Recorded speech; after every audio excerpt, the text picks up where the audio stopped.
ప్రజలు ఉద్యమాలు నిర్మిస్తున్న సందర్భంలో ఒక పక్కన స్టేట్ కాంగ్రెస్ పార్టీ, రెండవ పక్కన కమ్యూనిస్టు సోదరులు సాయుధ రైతాంగ పోరాటాన్ని నిర్మిస్తున్న సందర్భంలో సురవరం ప్రతాప్ రెడ్డి గారు గోల్కొండ పత్రికను స్థాపించడమే కాకుండా నిజాం నిరంకుశ పాలన నుంచి విముక్తి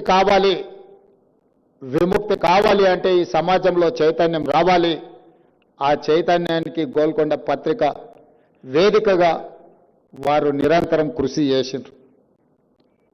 ఆనాడు దేశ స్వతంత్రం కోసం బ్రిటిషర్స్ నుంచి విముక్తి కలగాలి అని మహాత్మా గాంధీ గారు 1921 నుంచి 1931 వరకు యంగ్ ఇండియా అనే ఒక పత్రికను స్థాపించి ప్రజాస్వామ్య పోరాట స్ఫూర్తిని, దేశ స్వతంత్రం కోసం పోరాటాన్ని మహాత్మా గాంధీ గారు నిర్మిస్తే మన ప్రాంతంలో హైదరాబాద్ రాష్ట్రంలో నిజాం నిరంకుశ పరిపాలనకు వ్యతిరేకంగా సురవరం ప్రతాప్ రెడ్డి గారు గోల్కొండ పత్రికను నడిపించడమే కాదు, ఆనాటి ఉద్యమాలలో ఒక స్ఫూర్తిని నింపిండ్రు. వారే కాదు, ఆ జిల్లా నుంచి మొట్టమొదటి హైదరాబాద్ రాష్ట్ర ప్రజాస్వామిక ముఖ్యమంత్రి బూరుగుల రామకృష్ణారావు గారు మొదటి తరంలో సురవరం ప్రతాప్ రెడ్డి గారు, బూరుగుల రామకృష్ణారావు గారు ఆ జిల్లాకు వన్నె తీసుకొస్తే నిజాం పరిపాలన నుంచి విముక్తి కలిగినాక ప్రజాస్వామిక దేశంలో హైదరాబాద్ రాష్ట్రానికి నాయకత్వం వహించి ఒక స్ఫూర్తిదాయకమైన పరిపాలన అందించడంలో బూరుగుల రామకృష్ణారావు గారు ఎనలేని సేవల్ని ఆనాడు అందించారు. రెండో తరానికి వస్తే మహబూబ్ నగర్ జిల్లా నుంచి యంగెస్ట్ బెస్ట్ పార్లమెంటేరియన్, దక్షిణ భారతదేశం నుంచి మొట్టమొదటి ఉత్తమ పార్లమెంటేరియన్గా విద్యార్థి రాజకీయాల నుంచి జాతీయ రాజకీయాల వరకు రాణించిన పెద్దలు జైపాల్ రెడ్డి గారు. వారు నిబద్ధత కలిగిన సిద్ధాంతాన్ని నమ్మి కమ్యూనిస్టులు సహజ మిత్రులుగా భావించి వారు కాంగ్రెస్ పార్టీలో ఉన్న కమ్యూనిస్టు సిద్ధాంతాన్ని, కమ్యూనిస్టు సోదరులను సహజ మిత్రులుగా భావించి ఆ జిల్లా నుంచి రెండో తరంలో జైపాల్ రెడ్డి గారు, సురవరం సుధాకర్ రెడ్డి గారు రాణించడం జరిగింది. ఇది మా జిల్లాకు గర్వకారణం. ఎప్పుడైనా ఎక్కడికైనా ఏదైనా వేదికలు పంచుకున్నప్పుడు మన ప్రాంతం గురించి, మన వాళ్ళ గురించి, ప్రజలకు అందించిన సేవలు, ప్రజలలో వాళ్ళకు వచ్చిన గుర్తింపును చెప్పుకోవడం మన గౌరవాన్ని కొంత పెంచుతుంది. అందుకే ఈనాడు మొదటి తరంలో సురవరం ప్రతాప్ రెడ్డి, బూరుగుల రామకృష్ణారావు గారు ఆ జిల్లాకు వన్నె తెస్తే రెండో తరంలో జైపాల్ రెడ్డి గారు, సురవరం సుధాకర్ రెడ్డి గారు మా జిల్లాకు వన్నె తెచ్చిండ్రు. వాళ్ళు ఎప్పుడూ ప్రజలలో గౌరవాన్ని పొందుతారు. వారి కుటుంబానికి ఎప్పుడూ ప్రజలు నమస్కారం పెట్టానే ఉంటారు. వాళ్ళు నమ్మిన సిద్ధాంతాన్ని పాటించిండ్రు కాబట్టే ఈరోజు వాళ్ళ కుటుంబ సభ్యులు ఎక్కడ కనిపించిన ఈ సమాజం వాళ్ళని గౌరవిస్తుంది. అందుకే ఈరోజు విజయలక్ష్మి గారు చిన్న కోరికలు కోరిన వాళ్ళ గ్రామానికి సంబంధించి ఒక పాఠశాల, ఊరికి ఒక రోడ్డు, ఒక బస్సు వచ్చింది. ముఖ్యమంత్రి మీరు మా సంపత్తిని అడిగినా కూడా పని జరిగిపోద్ది. ఈరోజు తెలంగాణ రాష్ట్రంలో ఏదైనా నిర్ణయం తీసుకోగలిగిన శక్తి మీ పాలమూరు బిడ్డకున్నది.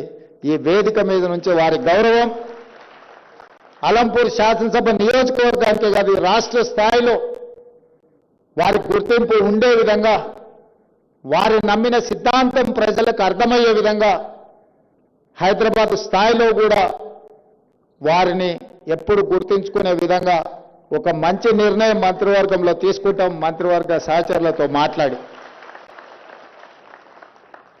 శాసనసభలో మిత్రులు కూనంనేని సాంబశివరావు గారు సభ జరుగుతున్నాడు, మధ్యలో వచ్చి నాకు ఒక కాగితం ఇచ్చింది. ఆ కాగితం సురవరం సుధాకర్ రెడ్డి గారు వారు ఒక లేఖ పంపించారు.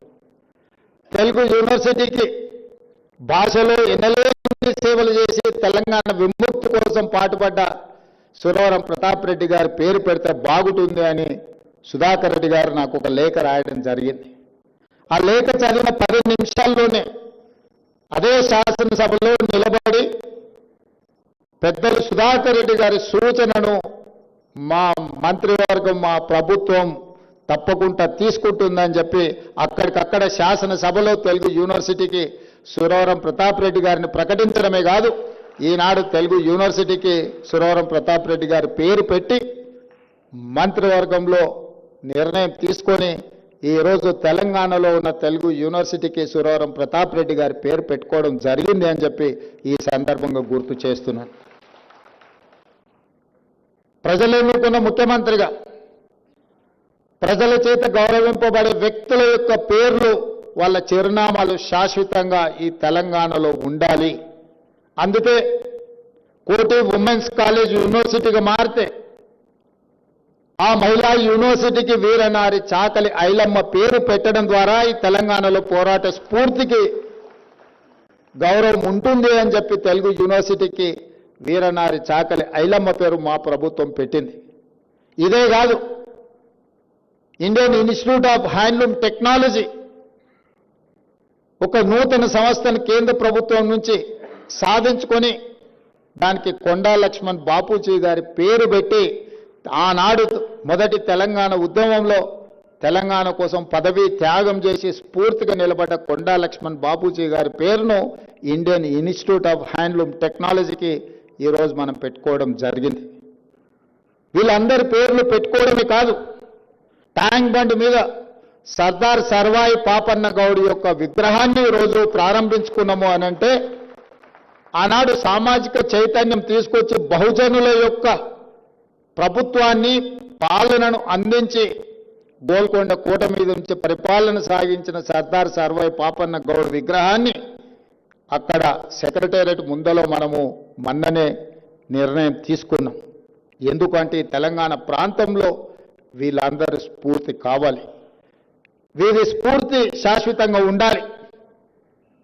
ఈనాడు సిద్ధాంతాలను మర్చిపోయి కేవలం అధికారం కోసమే, అధికారం ఉంటేనే రాజకీయం, 5 సంవత్సరాలు కూడా ప్రతిపక్షంలో ఉండలేమని ఆలోచన చేస్తున్న సందర్భంలో కమ్యూనిస్టులు అంటేనే ప్రతిపక్షం, ఎవరు అధికారంలో ఉంటే వాళ్ళు ప్రజలకు వ్యతిరేకంగా పనిచేస్తే వాళ్ళు దించడమే లక్ష్యంగా పెట్టుకొని పనిచేసిన కమ్యూనిస్టు సోదరులు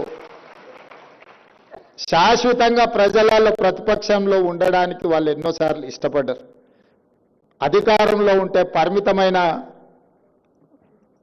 పనులే చేయొచ్చు, కానీ ప్రతిపక్షంలో ఉంటే ప్రజలు కోరుకున్న ప్రతి పని కోసం కొట్లాడవచ్చు. చాలా వరకు దిగిపోయిన ప్రభుత్వాలు నేను అన్నిటిని గమనించిన, రాష్ట్ర స్థాయిలో జాతీయ స్థాయిలో ఏ ప్రభుత్వం దిగిపోయినా దిగిపోవడానికి కారణం కమ్యూనిస్టు సోదరులే అని నేను బలంగా విశ్వసిస్తున్నా.